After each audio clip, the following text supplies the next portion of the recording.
Welcome to WYCD Wicked. That stands for What You Can Do. Well, it's your old pal Jake, and today is Indictment Day. Actually, it's Arraignment Day. He's already been indicted. It's Arraignment Day. That means Donald Trump is going to get told by a judge what's going to happen next. This is the same judge. He's already threatened. He did the usual racist ass thing. He called the judge biased ahead of time, just like a Trump hater. Whatever, doesn't matter. The thing is, you can't pick as a criminal defendant, which Trump is. You can't just pick your judge. You have to.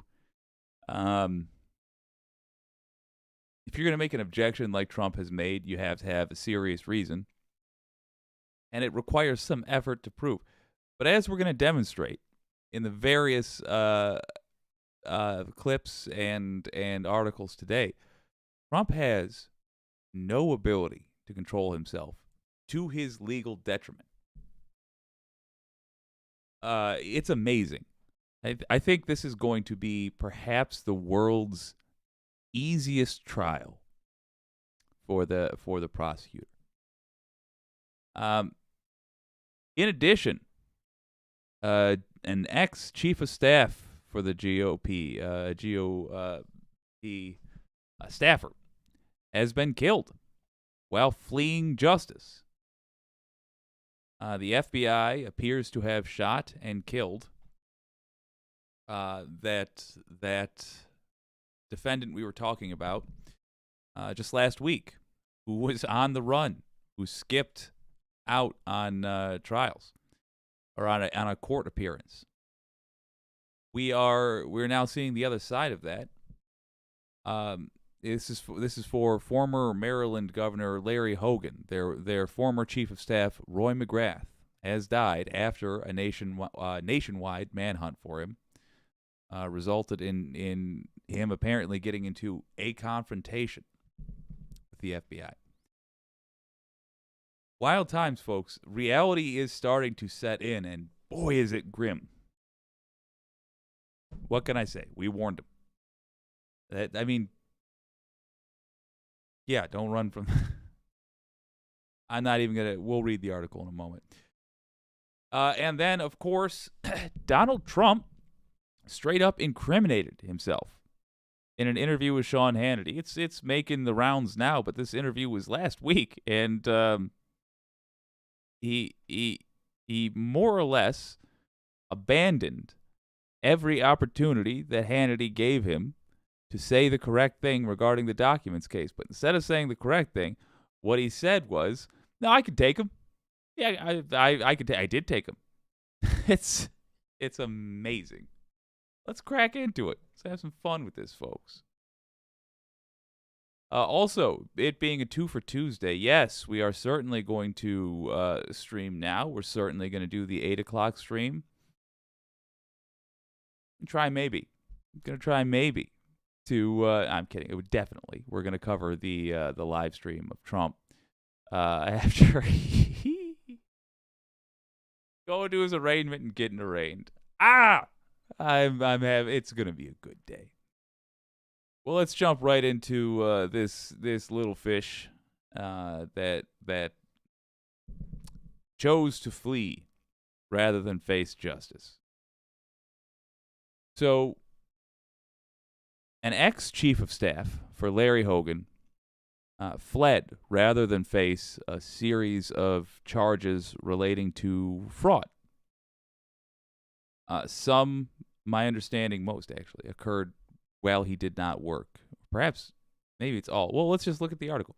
Occurred when he was not, to be clear, working for Larry Hogan. But the article's on CNN Politics. Let's have a gander.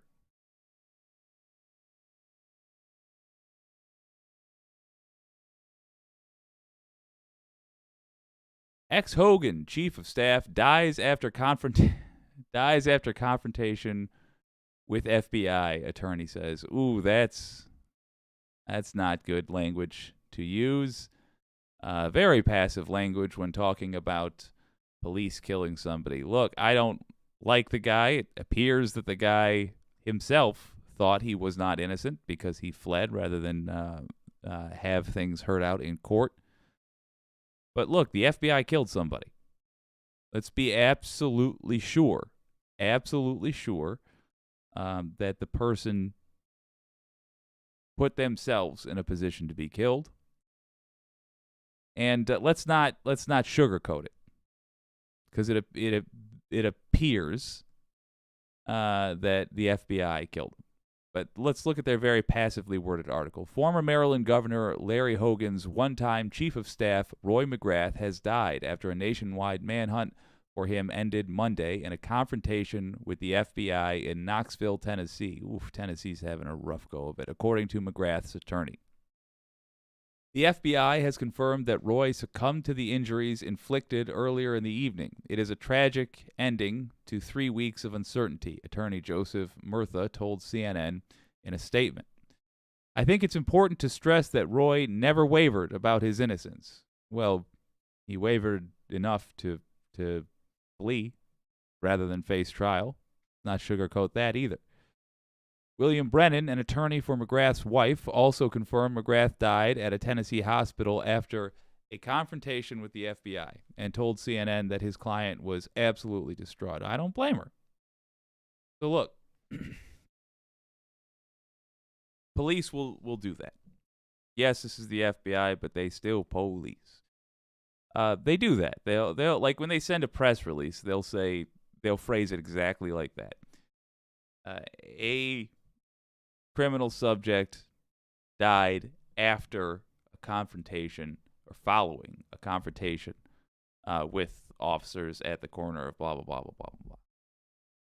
And they know that journalists are loath to put anything in their own words if they have an official source, certainly. And so they'll use that wishy-washy language, which doesn't quite say what happened. It doesn't quite. And that's wrong. The journalists shouldn't do that because it's an old trick used by the cops to cover up killings. To normalize them, to make them seem less like a decision of the people who are carrying guns in our name. And I'm sure, this is a GOP nutball. In the modern Republican Party, in Tennessee no less. I'm sure this guy was a wacko.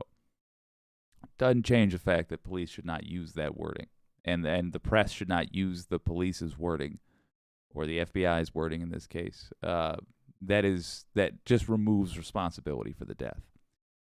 The FBI said in a statement earlier Monday that it was reviewing an agent-involved shooting. It's no different than officer-involved shooting. Again, it washes it out, which occurred at approximately 6:30 p.m. on Monday, April 3rd, 2023. During the arrest, the subject, Roy McGrath, sustained an injury and was transported to the hospital. Well, all right, this is very interesting. So, confrontation.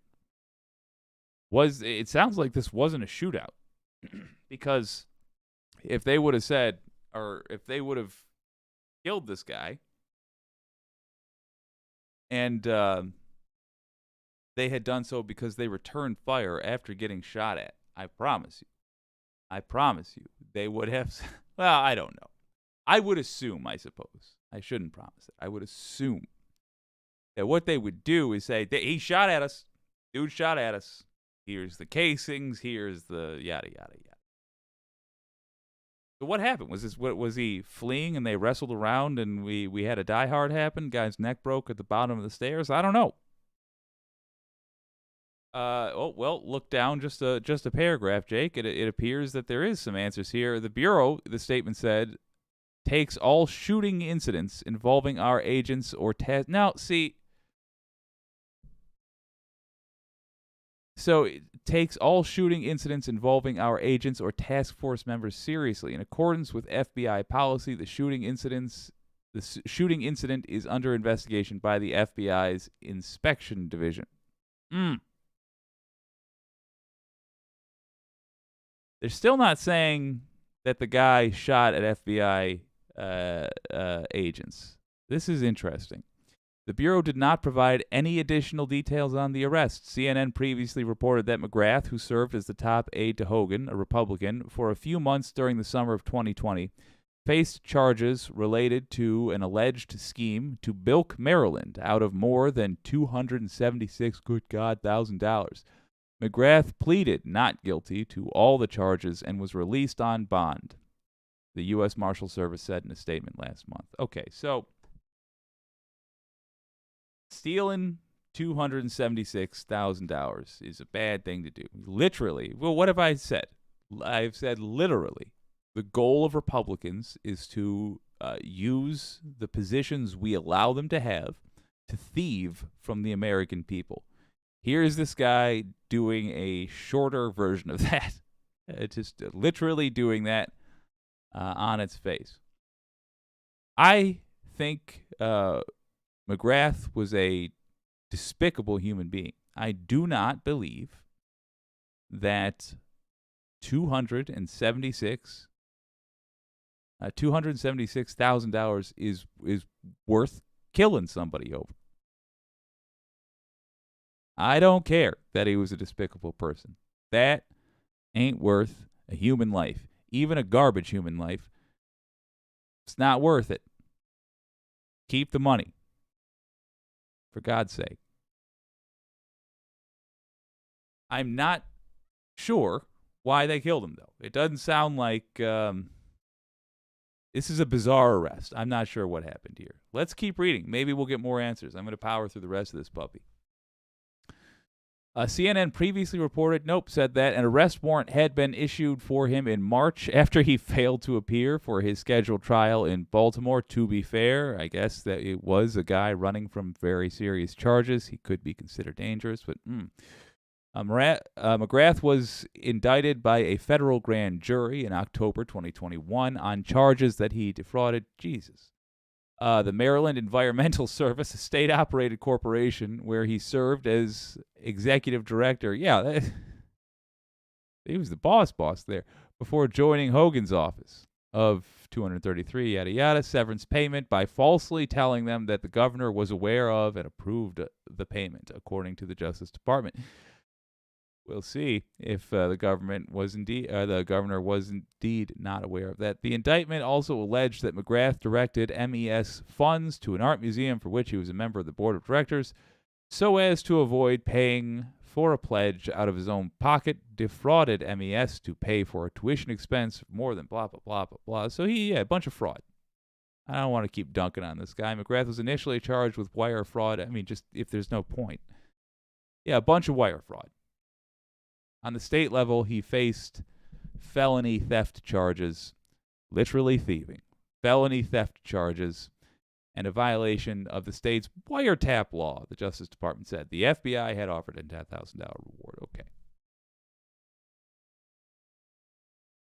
I want to know what happened with this guy. Truly.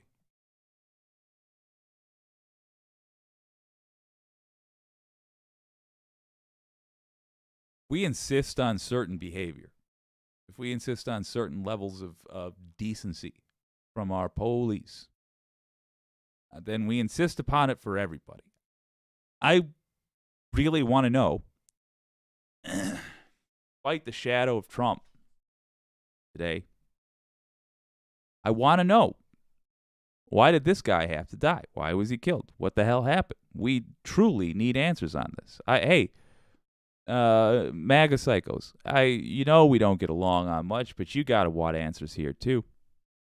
For once, you're right to be suspicious. FBI, he's a criminal from the GOP, so I assume you loved this guy. So he killed one of yours, the FBI. Let's get some answers. You can certainly write the FBI and ask them to release all the information they can. What investigation are they worried about spoiling at this point? Guy's dead. Not going to be a court case. How could there be? How could he defend himself? Release all the information. Investigation's over. Release it. Not enough. We need to know the exact manner of this person's death. How does a former, chief of staff, how does he wind up getting killed? Shot, it would seem, although they don't say that, but yeah. Connect the dots there. It was a shooting incident. The guy died. Shot, presumably, by the FBI. How does that happen? Did he... Either way, we need to know. Either the FBI got overzealous, in which case, even though I don't like the guy that they got overzealous with, it doesn't change the fact that I want that behavior out of the FBI. Or this dude did take a shot at him. Or this dude came at him with a knife or some other wacky thing. We have to know about that as well. Because this guy was Larry Hogan's chief of staff. And we should be informed about who's running what in this country. Wicked Foxy Dragon says, good morning. Good morning to you, Foxy. Folks, if you are enjoying the stream, if you're watching right now, you find it interesting, give us a like. It's highly appreciated. And feel free to say hi. We are, of course, on the stream before the stream where Trump is going to be arraigned. Oh, it feels good to say. Good Lord, it feels it feels right. Fortunately, we don't even have to wait. We don't even have to wait to get Trump confessions. Get to get progress against Trump made in a court of law, because he's doing it himself for free, unprompted. In fact, while Sean Hannity is desperately begging him not to, he's incriminating himself. Here's Donald Trump taking the egg, cracking it, and then just putting it right on his face.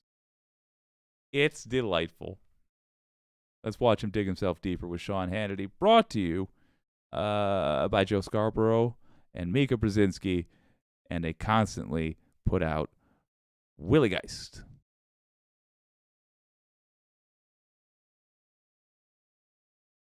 So there are other legal cases that Donald Trump is dealing with, including the documents issue, the Mar-a-Lago documents, and there are new developments this week that Donald Trump might have participated in possible obstruction with some of those materials that were at Mar-a-Lago. During an interview with Fox News last week, Donald Trump was asked whether he would personally look through boxes of documents from his presidency while they were stored at Mar-a-Lago. Here's his response last week. I can't imagine you ever saying, bring me some of the boxes that we brought back from the White House. I'd like to look at them. Did you ever do that? I would have the right to do that. There's nothing wrong with it. But I know you. I don't think you would do it. Well, I don't have a lot of time, but I would have the right to do that. Right. I would do that. There'd be nothing wrong. Let me move on. Jesus Christ. Oh, God. We're going to play that bit again. I'm sorry, y'all. No. We have to. We have to. You know, this is something that obviously we believe is a political persecution, and I think people on both sides of the aisle. That's a little hint as to what's coming up. Yeah, come on. Hannity is begging Trump. It's not only softball. It's like T-ball. He's showing him exactly what to do. And he's giving him every opportunity to say just the simplest thing. Like, no, of course I wouldn't do that. I mean, look, let's not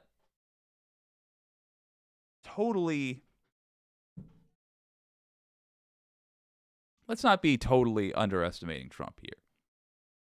Why would Trump not just take that softball?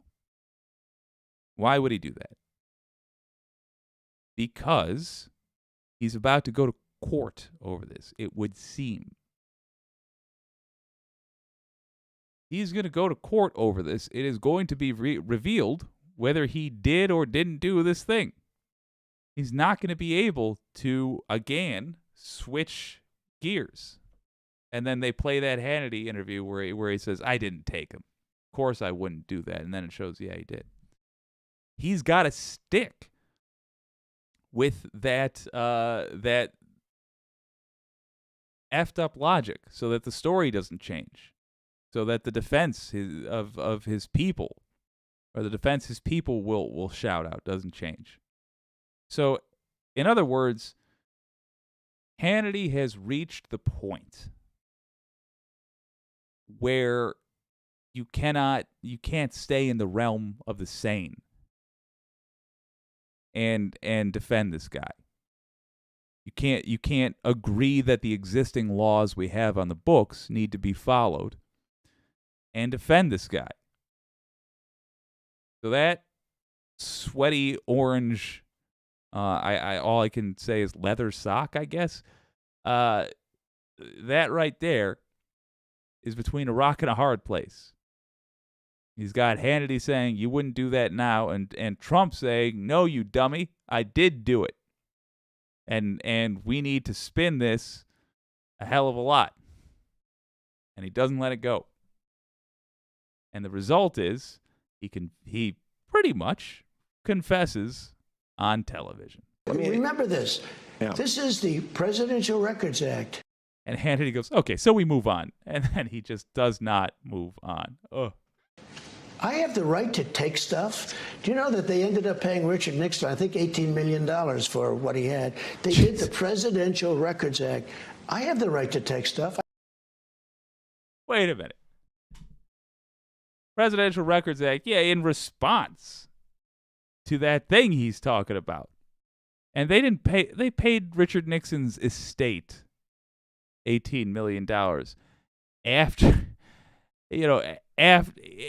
to compensate for the fact, for the manner in which they took back the documents Nixon stole. That's what happened. It wasn't like, all right, you know what, we're going to take Trump's literal interpretation of that in a moment and game that out. Because no matter what he said just there is disgusting. But what actually happened was Richard Nixon held on to a bunch of the people's documents, and the government said, what? No, we're taking those back. And he said, well, you can't have them.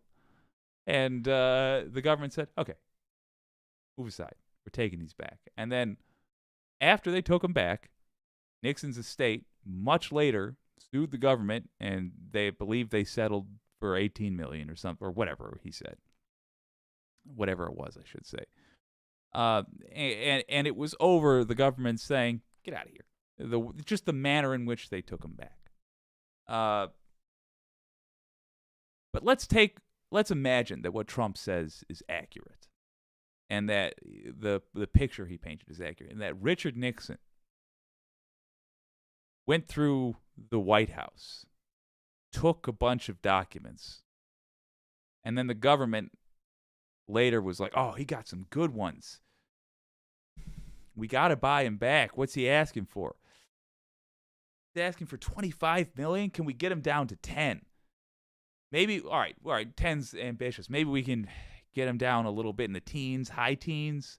Can't pay 25. Let's negotiate with the guy. We'll open up negotiations. Get a good salesman, and we'll open up negotiations.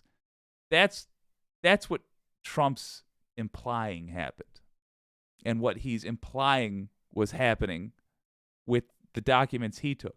So he's suggesting that an American president, as part of the perks of their presidency, at the end they can be like, all right, fellas, well, crack open the national security documents. Let's see what I can fit in a U-Haul. Some of this stuff's looking valuable. Oh, nuclear secrets for sure. I'm sure I didn't pronounce that correctly, but I'm equally sure government's going to pay for those. Dirt on foreign leaders. Yes, please. In my file folders, in the moving box, in the U-Haul. Okay, what will the government really need to pay me for? I am looting the White House. That's what he is suggesting. That's how he's suggesting that this works. If that was how it worked, we should give a beating to all of our presidents, just on general principle. All of them, Republican and Democrat, just not even out of anger, just general principle. Hiding to all of them. A proper caning, let's say, a belting at the very least. Because they will have earned it for not having changed that rule, and then we should change that rule. But that's not the rule. I'm going to let him go for a while because he's digging his own hole, and I'm going to have an aneurysm before I even see this guy appear in court, for God's sake. I have the right to look at stuff. Willie. You do? Willie. Sean was tried to help You're allowed to take stuff? Meatball Don. He was trying. Oh, wait, that's Meatball Ron. Sean was trying to help Trump time and again. Okay, but I know you wouldn't do that. Sure, I would. Okay, let's move. And then he goes, let's move on. Yeah. And he's like, no, I want to completely prove the federal government's case. And then he goes, I'm sorry, it's just they have it wrong. They've got a funny take, and it's I love it. But let's be clear, they're not reading between the lines correctly. What happened was Sean Hannity was saying, but you wouldn't do that. Just say you wouldn't do that. Yeah, that part they have right. Sean Hannity was trying to help him out desperately. But it's not that he's too dumb. He is dumb, but that's not why he did that. Call it correctly. Why was he doing that? Because he knows in short order we're going to see exactly what he did. In fact, I think since that interview it came out that he personally went through the documents. Oh boy. And withheld some is the point. So what happened? What we just saw was Sean Hannity saying, okay, you didn't do that, right? That's the framing we're going with. And Trump saying, no, you idiot, no. At the point, the thing we're trying to say is that I'm allowed to do that. And he didn't say, I did do that. He just was like, I could do that. Remember that I'm allowed to do that. Sean, remember I can do that. Because he did it. But he's not really allowed to do it. He broke the law. It would seem. This dude is actually gonna have the book. I don't know. I've never seen a U.S. president in court before. But if they follow the same justice system, after all, then the book is going to be fastballed at his skull. Don improves the federal government's case, which of course You're not allowed to take stuff. More relevant now, Willie, after the Washington Post story that broke this weekend.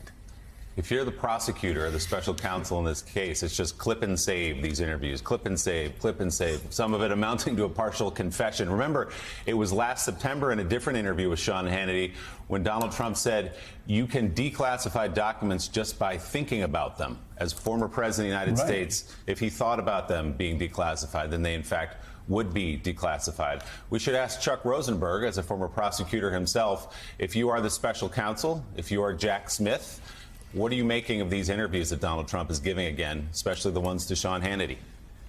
You know, I was thinking, Willie, about when I was a federal prosecutor preparing for trial, I would literally have a manila folder, which I would label my cross-examination file. And every time I found a document or someone said something or something that I thought could be useful, I'd put it in that file. The file here would be enormous. I mean, as prosecutors, we collect stuff, we hold on to stuff, we never know exactly when we're going to need stuff. But Mr. Trump, from a prosecutor's perspective, if you're preparing for cross-examination, is a gift that keeps on giving. And so they're going to have to a lot of information, a lot of clips, a lot of the things he's said to choose from. Whether or not he gets on the stand, whether or not they ever get to use it, we'll save that question for another day. But prosecutors are always collecting a cross-examination file, and Mr. Trump can't help himself. I wish I had some of my cohorts with me now that I have a sheet of like ambitions for this network. And those ambitions are just people I intend to hire. They're people I came across in the news industry that at some point, if I ever get the ability, I'm going to make a job offer to. I wish I had them with me now, because I would love to do a bit where we do an impression of the prosecutors every time Trump incriminates himself, just does their case, just does the work of trying their case for them by talking in front of a camera. It's amazing. It's got to just be like high fives and laughing and falling on each other, drinking, party hat tipped to the side. Good Lord. Always talks about Mr. Trump, and that just makes the file bigger and bigger and bigger. He just can't help himself. And I want us to play this clip again because, again, in light of the Washington Post reporting this weekend, it becomes even more relevant. Let's play this clip again in case you all, well, first of all, missed Donald Trump's confession, and two, missed Sean Hannity trying to move him along, and he just wouldn't do it because he was like going, no, I like my hand on the hot stove so much, I'm going to put the other hand on the hot stove. Run it, TJ. I can't imagine you ever saying, bring me some of the boxes that we brought back from the White House. I'd like to look at them. Did you ever do that? I would have the right to do that. There's nothing wrong with it. But I know you. I don't think you would do it. Well, I don't have a lot of time, but I would have the right to do that. I would do that. There'd be nothing wrong. Let me move on. Remember this. Yeah. This is the Presidential Records Act. I have the right to take stuff. Do you know that they ended up paying Richard Nixon, I think, $18 million for what he had? They did the Presidential Records Act. I have the right to take stuff. I have the right to look at stuff. I have the right to take stuff and look at stuff, even after, as the Washington Post suggests, federal investigators and the feds try to get him back. And federal investigators, the Post reports, have new and significant evidence which shows that after the subpoena was delivered, Trump was rummaging through boxes of the documents in his home because, Elise, he wanted to keep certain things in his possession that the federal government said he had to return to them. And, Joe, this is where Donald Trump could really get in trouble because that's obstruction. Right. And he differentiates himself from other former officials who might have a claim of inadvertently removing classified documents and having classified documents in their personal possession by the fact that he doesn't make good and make amends, and he continues to try to obstruct the government's case. And so you have this case happening in New York City, which one Republican operative called the Mickey Mouse paperwork case. But then you've got the classified document case and how Donald Trump has taken it possibly to the next level if he hasn't been forthright with investigators. And then from there, also you've got Georgia and then E. Jean Carroll next month. So while today is a big deal, there's plenty of other legal action to watch with Donald Trump. And Joe, people I've talked to in Trump's orbit in recent days, offer sort of two sides to how they feel about Manhattan. Yes, they think this could be a short-term political benefit for Trump. They also acknowledge that, of course, Trump doesn't really want to be indicted. No one does. He's concerned. He spent his whole life trying to avoid criminal prosecution.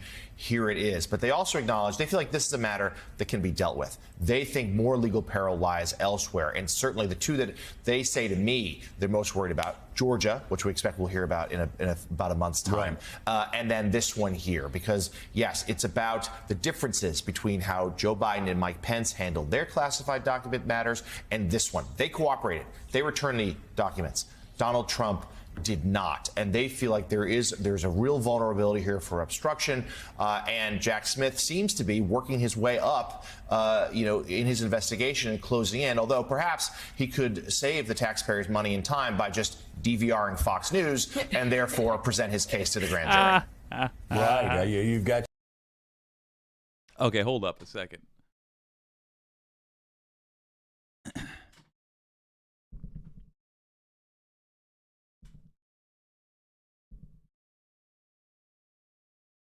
I honestly think that Donald Trump, when we look back on this point in time,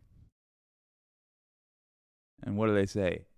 Any feelings you may have for me, any feelings of respect or admiration, buttress them. Because Donald Trump, buttress him, may be looked at as the man who saved America. Truly. I believe he will be looked at. In fact, I think that's, he's going to be the man that saved America. Can you imagine if somebody would have done the same crimes that Donald Trump did, but had just a little bit of sense? Like, was just a little bit intelligent, they wouldn't be caught for any of them. I mean, we've already had this demonstrated. George W. Bush got 7,000 of our sons and daughters killed. No punishment. Got the country into a war that messed up the planet for decades. No punishment.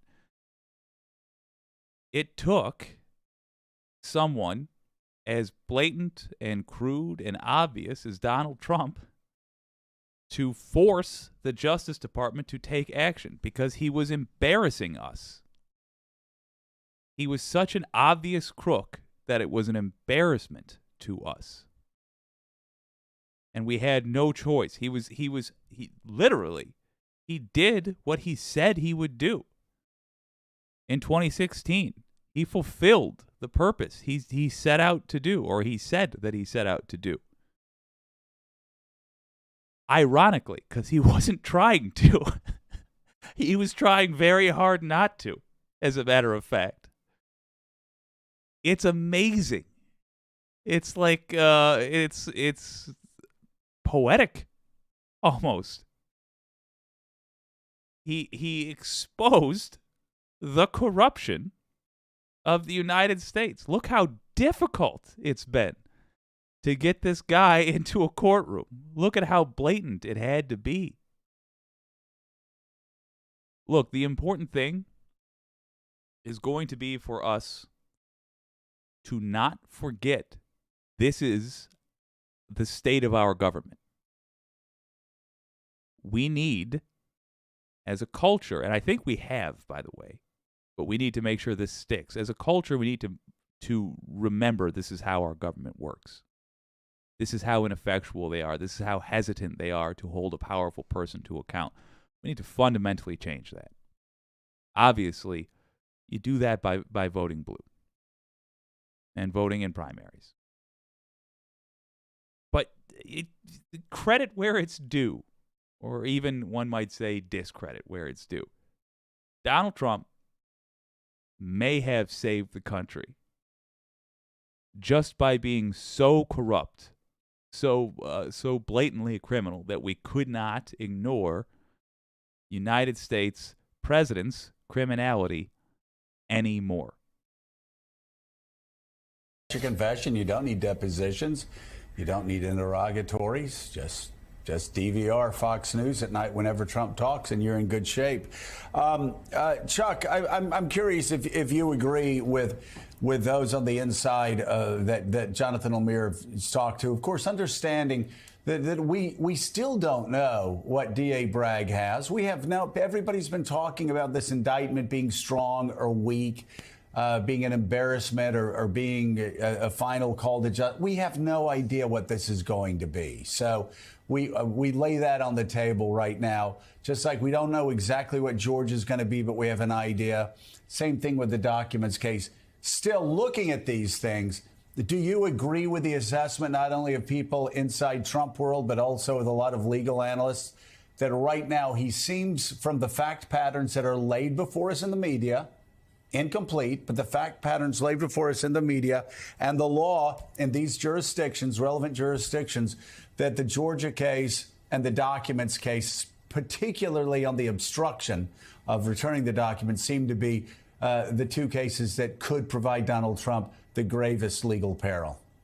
Yeah, I think that's right, Joe. And remember, with respect to the documents case, when the FBI executed the search warrant at Mar-a-Lago, they went forward on 3 predicate offenses. One of them at the time was obstruction, right? So the FBI had enough information at the time to include in the affidavit their concerns about obstruction.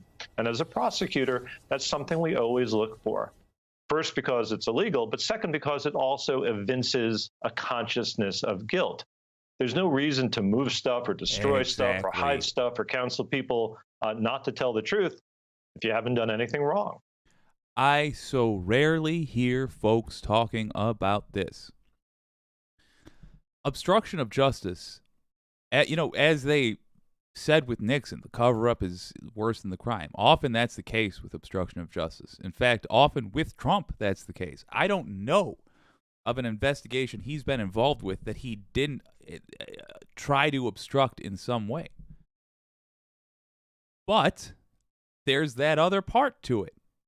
Why? Why do you obstruct justice? But you don't necessarily have to have done the thing in order to obstruct the investigation. That's true. Not necessarily. But normally you did. It's pretty strong evidence. If you have been unfaithful to let's not even bring spouses into it. Let's keep it with jobs. Let's say you are looking for a job elsewhere, and your boss says, "Hey, can I look at your received emails?" And you say, "Actually, that's terrible. You should have privacy from your boss." Anyway, the point is, there's a reason he doesn't want terrible analogies, utter train wreck. But there's a reason he didn't want people looking at these cases. It's not just that he doesn't like being investigated. Come on. He's habitually in trouble with the law, and he's habitually getting in investigators' way. That's going to be brought up in court. All right, that's all up there. I'm just underlining what this man is saying. It's yes, you have to presume innocence and all that other stuff, but you're still allowed to have 2 eyes, 2 ears, and a mostly functional brain. Why is this guy doing this thing? Well, it ain't because he's lawful. Good God. And so if you're trying to turn a weak case into a strong case for the government, obstructing justice is one way of doing that. So I agree generally that the case in New York seems less important. That doesn't make it weak. And I know that's something that Mika and I talked about a couple of days ago. And I don't agree that it's less important, but we move on. It's not necessarily a weak case. The evidence could be compelling. It could be corroborated. There could be a lot of it. But in terms of charges, it's less serious. How do we know that? Well, for one, the underlying offense, and we'll see whether or not Mr. Bragg actually charges it, is a misdemeanor. By classification, a relatively low-level crime. If we see felony charges, and I expect we will, they'll probably be Class E felonies under New York state law. Again, a relatively low classification of felony. Doesn't mean these charges don't matter. It doesn't mean he won't be held to account. But I agree generally, Joe, with your supposition that the cases in Georgia and the cases under investigation by Jack Smith as special counsel are probably weightier.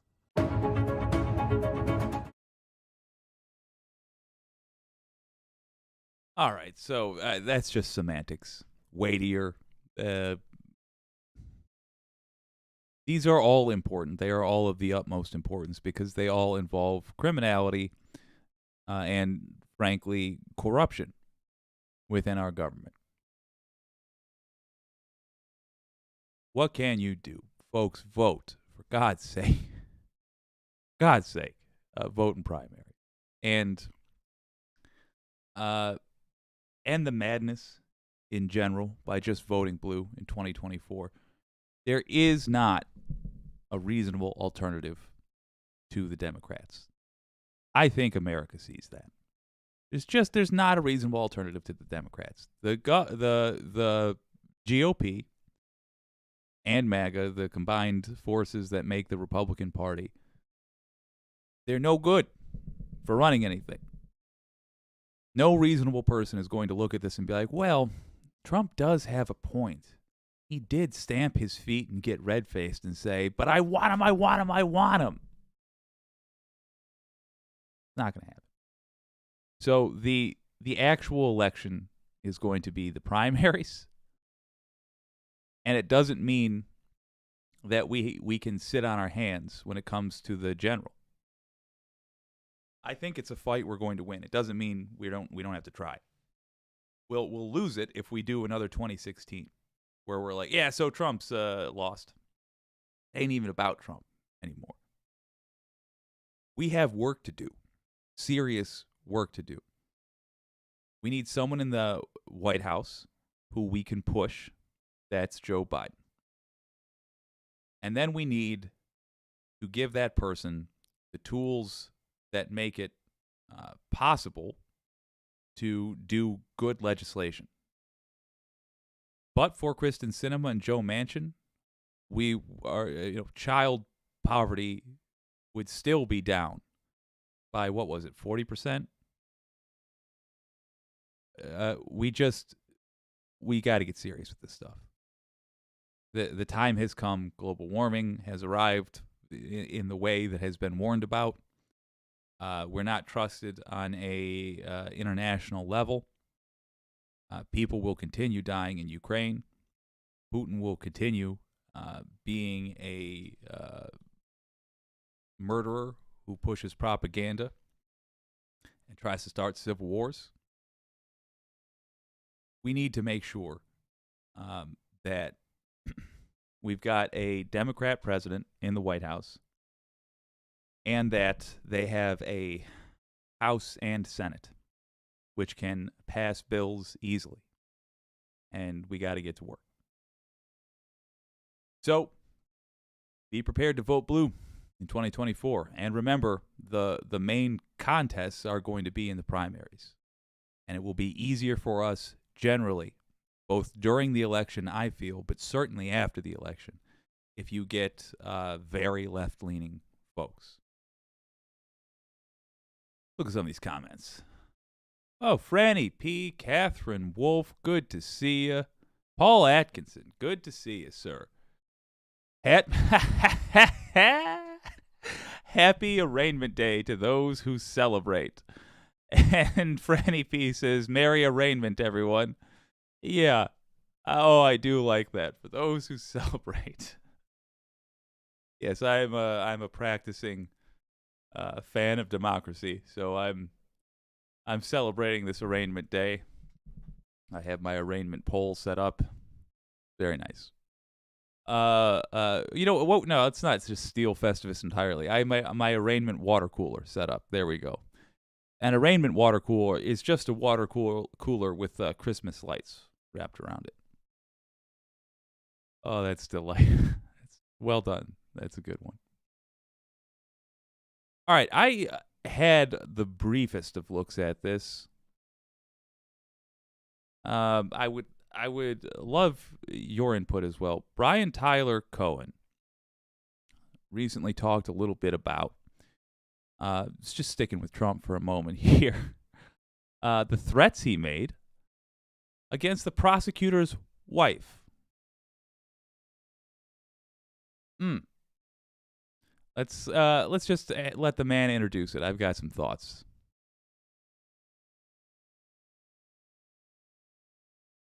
You know, this is something that obviously we believe is a political persecution, and I think people on both sides of the aisle believe that. That's the wrong thing. Take another whack at this.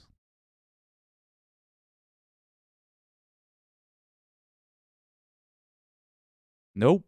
Good Lord. It's live, folks. All right, let's try this again. You're watching The Legal Breakdown. So, Glenn, Trump reposted onto Truth Social a swipe against Alvin Bragg's wife. That's the Manhattan District Attorney. Now, he did this as he's awaiting arraignment in a trial being prosecuted by Alvin Bragg. So what impact could this have, and is it more likely that we could see a gag order against Trump now? Yeah, you know, this is really interesting, and it's getting into dangerous territory because when you look at these reposts, right, a journalist found some information about Alvin Bragg's wife posting that, you know, Donald Trump is a racist. Donald Trump should be held accountable for his crimes, not exactly, you know, late breaking news to anyone. Right. But after the reporter posted this information about Bragg's wife, Donald Trump started reposting it. Now, there's nothing in it in and of itself that would constitute a threat or that arguably would be improper. But we know Donald Trump's MO. He starts to put names in the public square, and the signal he is sending is that this person is a problem to me. What does that inspire some of his followers, you know, the least among his followers to do? Well, we know it can incite them to violence. So he knows what he's doing. He hasn't done anything that is directly actionable yet. But boy, he's sending that dangerous signal. And, you know, he's got priors. He's done this kind of thing before. Point of contention. And do bear in mind, I really like to qualify this. A lot of folks that have these opinion shows, in fact, a lot of the folks that I poll that have these opinion shows, have a good reason for their opinion. And I often talk about my qualifications, not so that I can say, look at this impressive thing that I've done, but so that you never can say that I lied to you, or that I would presume to be, to actually think that you should take my word over Glenn Kirshner's. But, because I feel this, it's an observation I've made, I'd like your thoughts on this. A lot of this stuff seems like the sort of thing that ought to be prosecuted. And everybody says, oh, it's close to the line. And then the authorities actually say, we're going to call that over the line. And everybody goes, yeah, that makes sense. Glenn Kirshner, I'm sorry, I'll do a more respectful freeze frame here. Glenn Kirshner is saying, hey, I don't think he's quite crossed the line yet. What? Man, come on. Putting a prosecutor's family in the spotlight like that, that's not a violation of something? Come on. Look, here's what's important to remember with all of this Trump stuff, all of it. That when a judge looks at this and makes a decision, it's not a matter of debate whether the law applies to Donald Trump. It's treated like that all the time. Does the law apply to Donald? It's not. That's not up for debate. What the judge is deciding is whether what Donald Trump is doing is a violation of the law. If Donald Trump gets away with this, no one can be held accountable for threatening the family of the person prosecuting them or bad-mouthing their judge during a trial. That includes rapists, spousal abusers. My God, let's try that again. That includes rapists, spousal abusers, celebrities, politicians, cult leaders, mobsters, morons, and people other than Trump. It's just, we have to take this seriously. And I can't imagine how you include the spouse of the person prosecuting you in your rantings online, and you don't get some sort of a punishment, some sort of a worsening of your situation for that behavior, because that behavior by itself, from this old chunk of coal's humble perspective, is a problem and shouldn't be allowed. Directly actionable yet, but boy, he's sending that dangerous signal. And he's got priors. He's done this kind of thing before. So I think all of this now may become sort of fodder for discussion at Donald Trump's first court appearance. Well, how does this work in the sense that what he did may not in and of itself be a crime, but how do the circumstances play into this? Is there some degree of circumstantial evidence that could show that what he was trying to do by virtue of doing something that's not necessarily in and of itself a crime, but where the intention is to cause her violence? Does that have any impact here? The First Amendment does come into play here, right? The First Amendment protections are broad, are sweeping, and that's precisely the way we want them to be.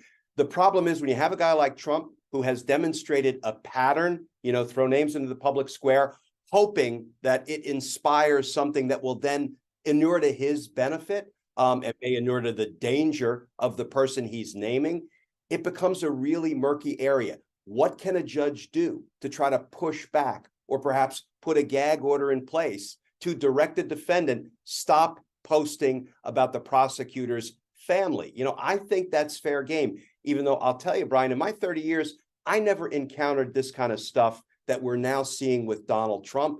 Oh my gosh, do we really have a troll? You guys are right. Oh, I'll tell you, that is a sign, indeed. Oh, please tell me they're trying to sell pills of some sort. Oh, I'll look at it in a moment. Oh, that's just flattering. Hi, troll, if you're there. I'm just so excited to have you. I'm probably gonna boot your ass in a moment, but hey, and come by for Friday Peace Talks. We've got things to talk about. All right, back to the degradation of democracy. Certainly, I never encountered it with a public official like Donald Trump. There were circumstances when we thought people were saying some things that might endanger a witness in the case, but this is Donald Trump taking it to a whole nother level. So, I think this arraignment hearing coming up for Trump is going to be unlike one we've ever seen before because of the novel issues that the prosecutor, the defense attorney, and the judge are going to have to wrestle with. Well, with that said, you mentioned the judge in this case. Donald Trump also attacked the judge online. What impact could that have then? Yeah, this is a really interesting development because Donald Trump posted something about Judge Marchand, who is the presiding judge. In his case, he was also the presiding judge in the criminal prosecution of the Trump Organization, a case in which Alan Weisselberg, Donald Trump's chief financial officer, testified for the prosecution, even though Alan Weisselberg was no friend of the prosecution. He kind of had 1 foot in the DA's office and 1 foot in the Trump Organization. So Donald Trump posted about Judge Marchand the following. He said, Judge Marchand hates me. That's obviously a lie. He said, Alvin Bragg handpicked Judge Marchand to be the presiding judge in Trump's criminal prosecution. That's a lie. That's not the way judges are assigned to cases. Yeah. And he said, and Judge Marchand railroaded Alan Weisselberg, my chief financial officer, into pleading guilty by basically threatening him. Again, another lie. Threatening him by saying, we're going to talk about this in court one way or another. And if you can't prove that you didn't do this thing that it looks like you did, we're going to take the fact that you made us fight you over it into account. Also known as just presenting the facts. What are you talking about, Donald Trump? Oh, good God. This time is going to be much funnier in retrospect. Like, we're going to get so many wonderful comedies that are set in the 2010s and 2020s. It's going to be amazing. It's freaking terrifying right now. It's like having a methed out clown at the controls to the roller coaster. Like, okay, it's terrifying right now, but if we make it through this, some crazy how, Jesus Christ. And by the way, we're going to get just ruthlessly made fun of that this is what it took for us to get ourselves under control. This is how bad it had to get. This is rock bottom for America, folks. Like, this is us waking up with the near empty whiskey bottle cradled against us, covered in our own sick in an alley. It's not a good place. But fortunately, we take this wake-up call to, get just a little bit woke about what we are. So I am certain this is going to become the topic of discussion at Donald Trump's arraignment. You cannot make these wild, outrageous lies, throw them into the public square, and hope that they sort of blow up and poison the jury well. So there's something called recusal, right? When a judge has an interest in a case, he or she is supposed to recuse themselves, remove themselves from the case. No, if you have, for example, a family member involved in a case, well, then you as the judge can't preside over that case. If you have a financial interest involving one of the parties in the case, the judge can't preside over. I don't think this is where he's going. Just to be clear up front, while he does the wind up to the point he's making, you don't get to pick your judge, though. You don't get to say, like, the judge is an a-hole. That judge can't give me a fair trial. They know that I called him an a-hole. That's crazy. That kind of a case. It feels like Donald Trump is trying to tell so many inflammatory lies about Judge Marchand that he's hoping maybe Judge Marchand will remove himself, will have to recuse from the case. But here's the thing.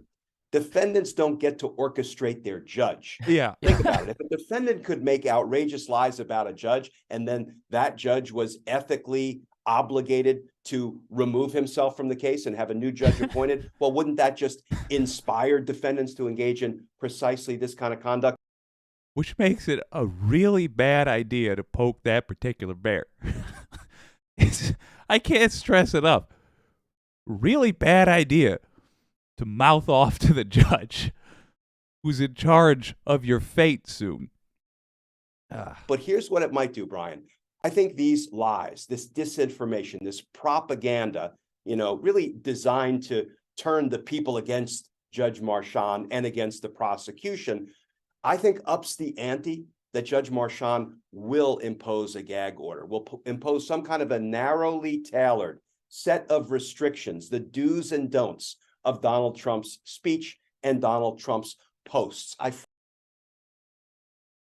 The real question for me, not even, the real question for me is, will the judge actually have, and this, by the way, all right, let me give this the proper, we're laughing, but let me give it the proper seriousness that it requires, because this is what it's going to come down to. Does the judge have the guts to enforce the gag order? It's not a question of whether or not he needs one. And if he isn't given one, then a gag order means nothing. We shouldn't have them at all. They exist for, if Donald Trump doesn't get a gag order, then gag orders exist only to bully people who aren't powerful. Because he's asking for it. Beyond that, the real question is, what's going to happen when he violates it? Does anybody have any doubt at all that he's going to violate it? Of course he's going to violate it. I'll put a crisp American dollar on that particular event happening. It's going to happen. So, will the judge have the courage, the decency, the interest in justice to enforce it? Are they going to do a serious enforcement? A $1,000 fine means nothing to Trump, and the judge doesn't need to learn that. If Donald Trump does a gag order, or has a gag order, violates the gag order, the judge does their warning shot of $1,000 fine. Then Trump violates it again. There's the question. That second time, what's the judge going to do? Are they going to have the guts to say, okay, well, it was $1,000 or 30 days in jail.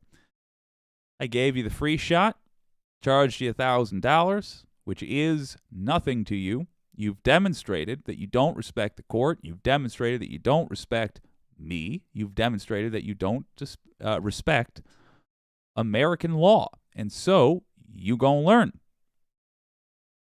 Here's a jail cell, Mr. Trump, where you do not have access to your cellular phone. Enjoy. That will have to happen. So write it down right now. Let's see if your old pal Jake is right. Gag order has to come. The only reason to avoid it is because the judge chickens out and is afraid of that second time Donald Trump violates it. Gag order has to happen. Donald Trump is not going to respect it. Donald Trump speaks out. Then we have our next test of democracy. Does the judge call him for violating the gag order? When they do, you know they're going to go easy on him first time through, and they're going to say, here's the $1,000 fine. When he violates it again, because now, as we've seen, unless they get a serious punishment, they don't take things seriously. The principle means nothing to them. So that second time, the second time Donald Trump, who has threatened the prosecutor and the judge and the prosecutor's wife, the second time he violates that gag order, does the judge have the courage to put him in a jail cell? If not, we don't have to respect the law in this country. That's what the judge is saying. I don't think that's true, but I think we all have to respect the law, including Donald Trump. And I hope the judge holds him to that standard. Let's let my man Glenn, who's clearly doubting me here, let's do a thumbnail. It's your problem. Let's let him finish up. Frankly, think it's essential at this point, because if you let it go unaddressed, the way we've let so many other things Donald Trump has done go unaddressed, it's going to get worse, more inflammatory, more inciting, and more dangerous. Well, that of course raises the question, what happens if and when Donald Trump breaks any gag order that was imposed upon him? What are the consequences of that? So the judge better not flinch. When a judge sets conditions for a defendant and the defendant intentionally violates. Just chiming in to acknowledge that I should always let Glenn Kirshner talk for 30 seconds longer than I think he's going to talk for. Because, of course, he knocks it out of the park. Those conditions, the judge has every right, indeed every responsibility, to then ratchet up the conditions. And the ultimate in a pretrial condition is pretrial detention, jailing a defendant pending trial because the defendant has proved they're unwilling to comply with lesser restrictions designed to promote public safety and give the people a right to a fair trial. Now, listen, a defendant does not have a right to poison the jury pool because the defendant has a right to a fair trial, but the people also have a right to a fair trial. Okay, now I want to skip ahead a little bit here, and this is a question that I've been throwing around with myself, and it's skipping a bunch of steps, but game this one out with me. What happens if Trump is incarcerated at any point in this process, not necessarily just for the Manhattan DA's case, but just in any of these cases that are bearing down on him? What happens with the Secret Service? Like if Trump is incarcerated, given that they have to be with him at all times, do they get locked up with him? You know, it's a great question. And the thing is, because it's unprecedented, because these are uncharted waters, no one can answer that question definitively. Now, I've poked around with some of my friends at the Bureau of Prisons and the U.S. Marshal Service, and here is the best answer that I can come up with. And I think it's a leading contender.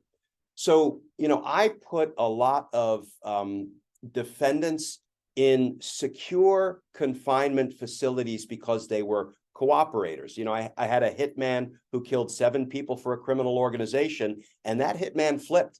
and testified for us. And we had to keep that hitman safe pending trial, but we obviously... Jesus Christ. Sorry to take the Lord's name in vain there. Also, as my old teachers would have said, genuinely sorry for blasphemy. But I forget that Glenn Kirshner is a proper professional. Good Lord. And yes, I have no idea regarding the Secret Service. Let's let him talk. Had to keep that hitman locked up. So there are facilities, I won't name them or say where they are. There are facilities in the United States that are designed to house only cooperating witnesses, where, you know, somebody who is in extreme danger because of the assistance he's providing to the government can also be confined safely. But if you're putting Trump in one of those, wouldn't he be running into the very people that like, inevitably there's going to be people that cooperate against him down the line? I'm going to let him finish. There's no reason that can't be done for Donald Trump. I could envision if a former president of the United States is ordered, confined, is sentenced to prison, I could see them actually housing him in one of these facilities and housing only him, keeping all other inmates in other facilities. Here's the other thing that I've learned in talking with. But is that then solitary confinement? These are weird questions, man. Things I never thought in my wildest dreams we'd be talking about. Some of my colleagues and former colleagues at the Bureau of Prisons and the Marshal Service, it may very well be that the Secret Service will enter into a memorandum of understanding with BOP, the Federal Bureau of Prisons, and the U.S. Marshal Service, which is the agency that handles long-term witness protection issues, to turn over the security detail and the security duties of a former president from the Secret Service to the BOP and the U.S. Marshals, and arrange for this unprecedented situation to be handled that way. But if he's literally alone, I don't know. I just feel like as strange as this is, what he's saying makes sense to me. Like, the guy could wind up in a facility that is there just for him. And you know what? I'm okay with that. I don't care that it's extremely expensive. I want fair treatment of all prisoners, even ones I hate. That's what makes it a principle. But man, I mean, solitary was cruel and unusual when it was done to Michael Cohen. Doesn't make it any different if it's done to Trump. I genuinely don't know how that goes. If you don't have, for example, even his Secret Service with him, maybe that's why the Secret Service stays with him. But then by virtue of your job, I mean, that's hitting capitalism too much, too accurately. Really, literally showing that your job is to go check into prison. Got it. Because the flip side of that is, like, imagine being the poor sucker who spent his whole life working his way up to be on the presidential detail in the Secret Service, and you end up sitting in a prison cell with the guy because he couldn't not commit crimes. Not going to happen. They are not going to subject Secret Service officers to, 8-hour shifts in a Federal Bureau of Prisons facility. I do not see that happening. Yeah. All right. Well, obviously that's something that we'll keep a close eye on. For anybody watching, to keep on top of all of this legal news, whether it's in the Manhattan DA's case or any other case that we're... Wild times, y'all. Wild times. Well, I might take a whack at combing my hair. I will see you guys. I will see y'all for the live stream that we do in just a couple of hours. I ain't gonna lie to you. I'm gonna watch some Majority Report, and then at 2:15, we've got the arraignment of Donald Trump. I will be here. We're gonna start the stream a little bit early. I think like 1:45, and we're just gonna be live streaming this puppy. So I hope you'll come back, join me for that. And oh my God, my dog is barking at Jake, says Wicked Foxy Dragon. Who's a good pup? Who's a good puppy? Oh, you good puppy dog. There you go. Hopefully I chilled him out a little bit. What's the dog's name? Let's mess with him just a little bit. I'll call them a good boy or girl. Let's read some of these comments. Wicked Foxy Dragon says Trump is a gag played on America. Oh yeah, 100%. Ryrie says, or possibly Rye, Rhode Island, says, you would think they would have come up with that contingency, especially after Nixon. Yeah.